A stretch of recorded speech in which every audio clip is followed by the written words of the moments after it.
আসসালামু আলাইকুম বন্ধুরা, কেমন আছেন? আপনাদের মাঝে আজকে নতুন আরেকটি ভিডিও নিয়ে আসলাম। আজকের এই ভিডিওটা হলো পাঁচ কাটা একটা বোর্ডে আমরা তিনটা সুইচ, একটা সকেট, একটা ইন্ডিকেটার কিভাবে আমরা কানেকশন করি এটা আমরা দেখতে থাকুন। কিভাবে আমরা সিরিজ লাইন করি।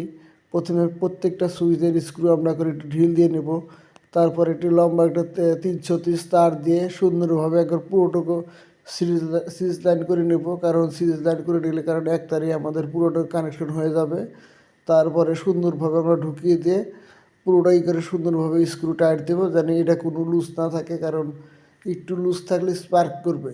সেই হিসাবে আমরা সুন্দরভাবে এটা আগে আগে পুরোপুরিভাবে আমরা স্ক্রুটা টাইট দেবো, যেন সুন্দরভাবে হয়। কারণ এখনকার স্ক্রু তো আপনার পিতলের, কারণ এই জিনিসটা অনেক সুন্দরভাবে টাইট না দিলে স্পার্ক করবে। স্পার্ক করলে জিনিসটা শিরশিরভাবে ভাব হবে, কারণ এইসব সমস্যা হবে। সেই হিসাবে